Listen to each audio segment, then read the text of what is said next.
തന്റെ കരിയറിലെ ഏറ്റവും വലിയ ഹിറ്റുകളിലൊന്ന് മോഹൻലാലിന് ലൂസിഫറിലൂടെ സമ്മാനിച്ചത് പൃഥ്വിരാജാണ്. ഇനി വരാനിരിക്കുന്ന എമ്പുരാൻ ആകട്ടെ മലയാള സിനിമയുടെ തലവര തന്നെ ചിലപ്പോൾ മാറ്റിമറിച്ചേക്കാം എന്ന് കരുതപ്പെടുന്നു. മലയാള സിനിമയെ പൃഥ്വിരാജ് പാൻ ഇന്ത്യൻ ക്ലബിലെത്തിക്കും എന്നാണ് പ്രതീക്ഷ. നടൻ എന്ന നിലയ്ക്ക് 2024 പൃഥ്വിരാജിന്റെ കരിയറിലെ നാഴികക്കല്ലായ വർഷമാണ്. ആടുജീവിതത്തിലൂടെ രണ്ടാമതും സംസ്ഥാന പുരസ്കാരം പൃഥ്വിയെ തേടിയെത്തി. മലയാള സിനിമയുടെ ഭാവി വാഗ്ദാനമാകാൻ ഇതൊന്നും പോരെ എന്നാണ് ചോദ്യം. ഈ ചോദ്യം മറ്റാരോടുമല്ല, മോഹൻലാലിനോടാണ്. എന്താണ് സംഭവം എന്നല്ലേ? തന്റെ ആദ്യ സംവിധാന സംരംഭമായ ബറോസിന്റെ ഭാഗമായി ഒരു അഭിമുഖത്തിൽ മോഹൻലാൽ പറഞ്ഞ ഒരു മറുപടിയുടെ പേരിൽ സോഷ്യൽ മീഡിയയിൽ തമ്മിൽ തല്ലുകയാണ് ചില ഫാൻസ്. മലയാള സിനിമയുടെ ഭാവി വാഗ്ദാനങ്ങളായി തോന്നുന്നവർ ആരൊക്കെയാണ് എന്ന് ചോദിച്ചപ്പോൾ 3 പേരുടെ പേരാണ് മോഹൻലാൽ എടുത്തു പറഞ്ഞത്. ഫഹദ് ഫാസിൽ, ദുൽഖർ സൽമാൻ, ഉണ്ണി മുകുന്ദൻ എന്നിവർ മികച്ചവരാണ് എന്നാണ് മോഹൻലാൽ പറഞ്ഞത്. ഉണ്ണിയുടെ ഒരു ചിത്രം ഇപ്പോൾ നന്നായി ഓടുന്നുണ്ടെന്നും മോഹൻലാൽ കൂട്ടിച്ചേർത്തു. ഇതോടെ എന്തുകൊണ്ടാണ് മോഹൻലാൽ പൃഥ്വിരാജിന്റെ പേര് പറഞ്ഞില്ല എന്ന് ചോദിച്ചാണ് സോഷ്യൽ മീഡിയയിൽ ആരാധകർ തമ്മിൽ തല്ലുന്നത്. തന്റെ അഭിമാന പ്രോജക്റ്റ് അടക്കം കൊടുത്തിട്ടും പൃഥ്വിരാജിന്റെ പേര് മോഹൻലാൽ പറഞ്ഞില്ലല്ലോ എന്നാണ് ഫേസ്ബുക്കിൽ ചർച്ചയായിരിക്കുന്ന ഒരു പോസ്റ്റ്. ഇതോടെ കമന്റ് ബോക്സിൽ മറുപടികൾ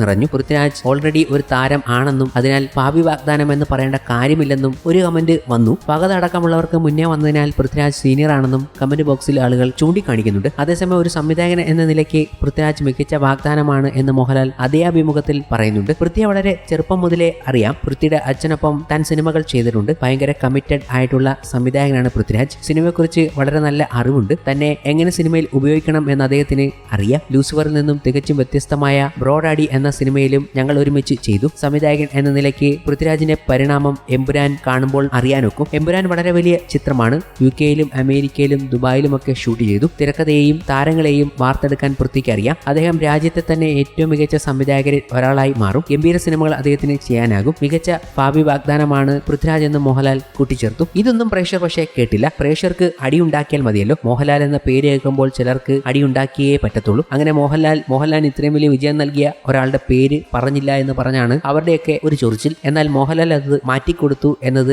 അവർ കണ്ടില്ല. അതും കൂടെ കേൾക്കണം. മലയാളത്തിൽ ഇപ്പോഴുള്ള അഭിനേതാക്കളിൽ മിക്കവരും മികച്ചവരാണ്. ഞങ്ങളുടെ കാലത്ത് വളരെ മികച്ച കഥകൾ ലഭിച്ചിരുന്നു. നിരവധി നോവലുകളെല്ലാം സിനിമയായിരുന്നു. മികച്ച സംവിധായകരുണ്ടായിരുന്നു. ഈ 2 കാര്യങ്ങൾക്കൊപ്പം സിനിമ തിയേറ്ററിൽ ഓടുകയും വേണം. എന്നാലേ ഒരു അഭിനേതാവിനെ ആളുകൾ ഇഷ്ടപ്പെടുകയുള്ളൂ. ആ ഒരു കാലം മാറിപ്പോയി. എങ്കിലും ഇന്നത്തെ ആളുകൾ ശ്രമിക്കുന്നുണ്ട്. മികച്ച സിനിമകൾ ഉണ്ടാകുന്നുണ്ട്. മോഹൻലാൽ അഭിപ്രായപ്പെട്ടു. പ്രണവ് മോഹൻലാലിന്റെ സിനിമാ ജീവിതത്തെക്കുറിച്ചുള്ള ചോദ്യങ്ങൾക്കും മോഹൻലാൽ മറുപടി പറഞ്ഞു. സിനിമയിലേക്ക് വരാൻ പ്രണവിനെ ഒരിക്കലും നിർബന്ധിച്ചിട്ടില്ല. സ്വന്തമായി തീരുമാനം എടുക്കാനുള്ള ബുദ്ധി അവനുണ്ട്. ജീവിതത്തിൽ എന്ത് വേണമെന്ന് അവന് തീരുമാനിക്കാം. മകനിലൂടെ ഒരു പാരമ്പര്യം ഉണ്ടാകണം എന്ന് കരുതുന്നില്ല. അവൻ സ്വതന്ത്രനായിരിക്കട്ടെ. തന്റെ അച്ഛനും അങ്ങനെ തന്നെ ആയിരുന്നു. പഠിത്തം പൂർത്തിയാക്കിയ ശേഷം ഇഷ്ടമുള്ളത് ചെയ്തോളൂ എന്നാണ് അച്ഛൻ തന്നോട് പറഞ്ഞിരുന്നത്. മോഹൻലാൽ വ്യക്തമാക്കിയത് ഇങ്ങനെ.